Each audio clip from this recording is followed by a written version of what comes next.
नमस्कार दोस्तों, welcome back to my YouTube channel digital service. दोस्तों, आज के वीडियो में हम बात करने वाले हैं 3 से 4 स्टॉक्स के बारे में, जिसमें Angel One, Route Mobile, Piramal pharma और उसके साथ ही साथ एक ऐसा स्टॉक्स जहां पर टेक्निकल चार्ट्स के ऊपर हमको अच्छे खासे अप मूव के टारगेट दिखाई दे रहे हैं। स्टॉप लॉस क्या रखना है, क्या टारगेट दिखाई देने वाले हैं, हर एक पॉइंट पर हम चर्चा करने वाले हैं। चैनल पर पहली बार आए हैं तो चैनल को सब्सक्राइब करना बिल्कुल ना भूलें। इसके अलावा कल के दिन का हमारा एक इंपॉर्टेंट वीडियो था HSCL, तो यहाँ पर जो भी टारगेट हमने बताए थे HSCL के अंदर, वो टारगेट ऑलमोस्ट अचीव होते हुए नजर आए हैं। उसके अलावा मल्टीपल टाइम हमने इस कंपनी के ऊपर वीडियो बनाए हैं। अगर आप देखें तो 5 दिन पहले भी हमारा एक वीडियो आया था जहां पर हमने इस स्टॉक को क्लियर कट संगीत आप लोगों से बोला था कि आप नज़र बनाकर रखिएगा, राइट टाइम टू बाय, सही समय है खरीदने का।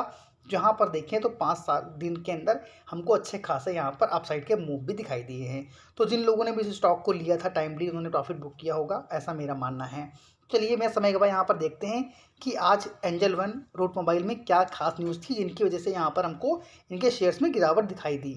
सबसे पहले अगर हम देखें तो एंजल वन के शेयर में आज हमको इंट्राडे के अंदर करीब करीब 7% की गिरावट दिखाई दी। स्टॉक में आज हमको 1570 रुपये का लो भी लगता हुआ दिखाई दिया। रीज़न क्या था, देखिए, अगर इनके नंबर हाल ही में क्वार्टर वन के नंबर्स आए थे, बट नंबर काफ़ी शानदार थे।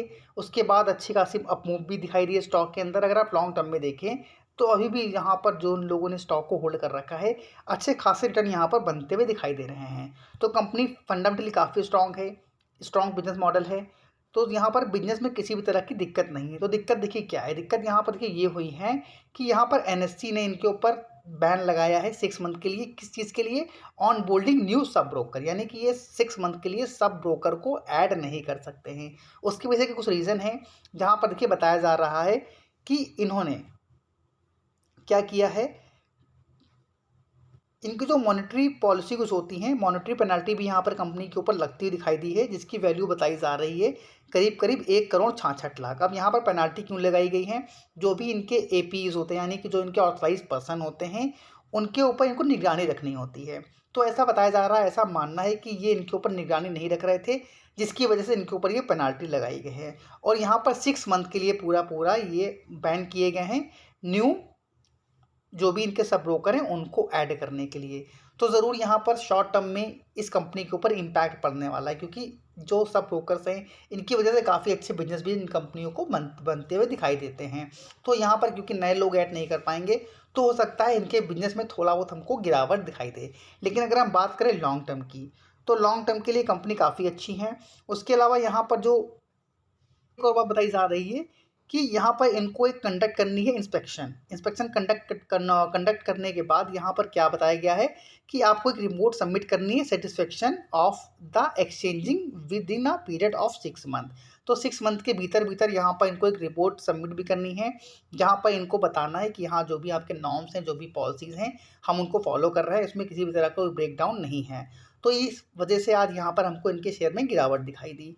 अब यहाँ पर एक बात देखिए, क्लियर कट मानिए कि अगर आपका व्यू लॉन्ग टर्म का है, तो अगर स्टॉक में गिरावट होती है तो ज़रूर एक अच्छी अपॉर्चुनिटी है कि आप एंजल वन की जैसे स्ट्रॉन्ग फंडामेंटल शेयर को अपने पोर्टफोलियो में ऐड कर कर चल सकते हैं। अब बात करें रूट मोबाइल, तो रूट मोबाइल भी काफ़ी अच्छी कंपनी है, कई बार मैंने वीडियो में कवर भी किया है अपने चैनल्स के ऊपर। तो यहाँ पर भी आज हमको इंट्राडे के अंदर 8% की गिरावट दिखाई दी। अब यहाँ पर गिरावट का रीज़न क्या था? देखिए, यहाँ पर एक न्यूज़ निकल कर आ रही है कि बेल्जियम की एक कंपनी है प्रॉक्सिमस ग्रुप, तो यहाँ पर इन्होंने क्या किया है, इसकी कंपनी को ख़रीदा है। तो जो भी इनके प्रमोटर हैं, उन्होंने अपनी सारी हिस्सेदारी को यहाँ पर स्टेक को सेल किया है, जिसकी वैल्यू बताई जा रही है करीब करीब 5,922 करोड़, यानी मोटा मोटा अगर आप माने तो 6,000 करोड़ में डील फाइनल करी गई है और उन्होंने अपनी सारी स्टेक को यहाँ पर बेचा है। तो यहाँ पर देखिए, इससे दिक्कत कुछ नहीं है। दिक्कत यहाँ पर क्या हुई है, तो जो भी यहाँ पर और भी अन्य लोगों के पास जो शेयर्स हैं, जिसमें FIIs, DIIs या जो रिटेल निवेशक हैं वो आते हैं, तो यहाँ पर इनके शेयर्स भी ये कंपनी जो है लेना चाहती है, यानी फुल्ली एक्वायर करना चाहती है कंपनी को। तो यहाँ रीज़न क्या है गिरने का शेयर को आज? क्योंकि यहाँ पर जो फ्राइडे के दिन ट्रेडिंग सेशन में स्टॉक ने क्लोजिंग दी है, उसके ऊपर ही स्टॉक को यहाँ पर ये वैल्यूएशन देने को तैयार हैं, यानी उसी भाव पर आपको ये शेयर देने पड़ेंगे, जो बात मार्केट को पसंद नहीं आई, जिसकी वजह से यहाँ पर एक भीषण गिरावट हमको दिखाई दी है। तो डरने की कोई बात नहीं है। तो यहाँ पर ज़रूर आज आपको गिरावट दिखाई दी, हो सकता है कि यहाँ पर आने वाले समय में भी गिरावट दिखाई दे, क्योंकि यहाँ पर थोड़ा-सा ये मान लीजिए कि अगर मान लो स्टॉक ने क्लोजिंग दी है 1500 के ऊपर फ्राइडे के दिन, तो 1500 रुपये ही आपको मिलने वाले हैं पर शेयर में। तो ये रीज़न था जहाँ पर आज इनके स्टॉक्स में गिरावट दिखाई दी। अब हम बात करें पीरामल फार्मा। पीरामल फार्मा में आज के दिन हमको 10% की तेज़ी दिखाई दी। आज मैंने सोचा था कि आज इस स्टॉक के बारे में आपको स्टॉक में वीडियो में बताऊंगा, लेकिन यहाँ पर जो टारगेट हमने ऑलरेडी दिए थे वो अचीव होते हुए नज़र आए हैं। अगर आप देखें तो आज के दिन हमने यहाँ पर इस स्टॉक को डिस्कस किया गया था कि यहाँ पर टारगेट बताए गए थे 100 रुपये और 107 रुपये। तो आज के दिन यहाँ पर ऑलरेडी 103 रुपये का हाई भी लगता हुआ दिखाई दिया। अब इस स्टॉक के अलावा हमने थॉमस कुक स्टॉक भी कवर किया था, जहाँ पर अच्छे खासे टारगेट हमको आते हुए दिखाई दिए थे। अब यहाँ पर पीपीएल जो फार्मा है, पीरामल फार्मा, ये स्टॉक हम लोग 73 रुपीज़ के प्राइस से दिलाते हुए चले आ रहे हैं। आज भी खैर यहाँ पर 103 रुपये के हाई लगते हुए दिखाई दिए। अब जिन्होंने देखिए स्टॉक को नहीं ले पाए हैं, जो खैर कोई बात नहीं, क्योंकि यहाँ पर स्टॉक में सडनली यहाँ पर तेज़ी आई तो मैं आप लोगों के सामने इस स्टॉक को कवर नहीं कर पाया इस चैनल के ऊपर। तो यहाँ पर हम बात करेंगे ऐसा स्टॉक जहाँ पर आपको नज़र बनाकर रखनी है, और यहाँ पर टेक्निकल चार्ट्स के ऊपर इस कंपनी ने अच्छे खासे ब्रेकआउट के संकेत भी दिए हैं। तो यहाँ पर कंपनी कहीं करती क्या है, ये पब्लिशिंग के अंदर यहाँ पर सेक्टर में कंपनी काम कर रही है। नाम है नवनीत एजुकेशनल। अगर आप यहाँ पर देखें तो मैन्युफैक्चरिंग और ट्रेडिंग करती है किस चीज़ का, education books, reference books, technical and professional books in paper form and e learning form. तो काफ़ी अच्छे यहाँ पर बिजनेस सेगमेंट में कंपनी काम कर रही है, जहाँ पर एक डोमिनेटिंग मार्केट इनके पास है, जहाँ पर 65% का मार्केट शेयर कंपनी ऑन करती है। और यहाँ पर ये सीबीएसई और आईसीएसई बोर्ड स्टूडेंट के लिए सप्लीमेंट्री की फुल रेंज यहाँ पर लेकर आती हैं। उसके अलावा जो इनका एजुकेशनल प्रोडक्ट है वो पूरे इंडिया के अंदर हमको अवेलेबल होता हुआ दिखाई दे रहा है। कंपनी की अगर हम मार्केट कैप की बात करें तो एक स्मॉल कैप कंपनी है, 3000 करोड़ का मार्केट कैप है। करंट प्राइस चल रहा है 135 रुपीज़ का, हाई लगा था 151, वहीं पर स्टॉक ट्रेड कर रहा है 19 के मल्टीपल पी पर। डिविडेंड भी कंपनी देखिए देती है, स्मॉल कैप कंपनी है, डिविडेंड भी अगर आपको चाहिए तो एक अच्छा डिविडेंड भी यहाँ पर कंपनी देती है। लेकिन आप लोगों को पता होना चाहिए कि हम किसी भी स्टॉक को सिर्फ डिविडेंड के लिए बाय नहीं करते हैं।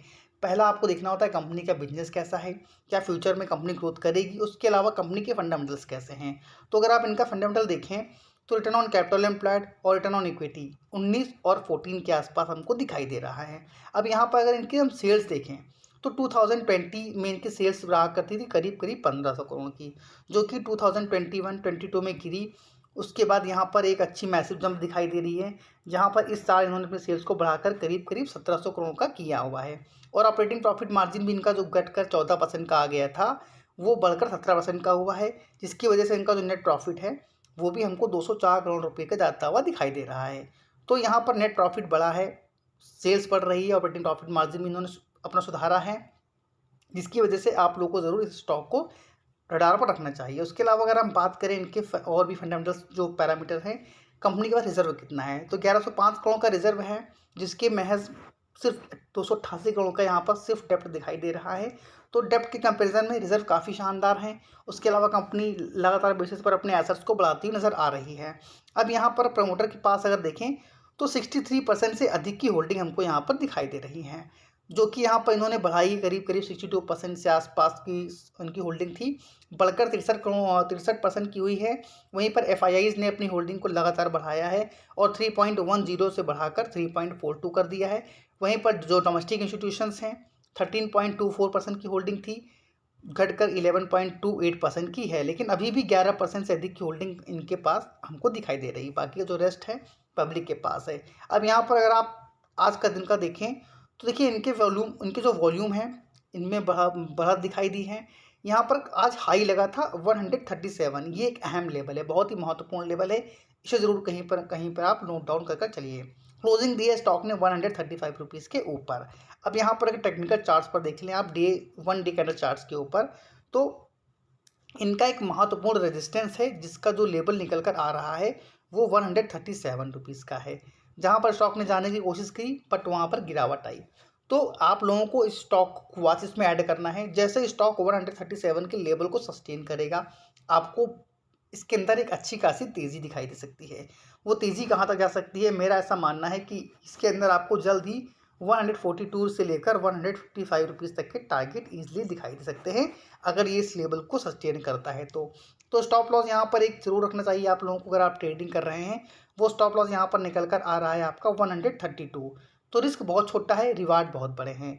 तो ज़रूर इस स्टॉक को आप लोगों को कल के लिए फोकस में रखिएगा। तो जो भी आज के दिन की इंपॉर्टेंट न्यूज़ थी, जो भी इंपॉर्टेंट स्टॉक्स थे, वो सारे हमने यहाँ पर कवर किए हैं। अगर आपको वीडियो अच्छा लगा हो तो वीडियो को लाइक करना, दोस्तों के साथ शेयर करना बिल्कुल ना भूलें। Thank you for watching this video. जय हिंद, जय भारत।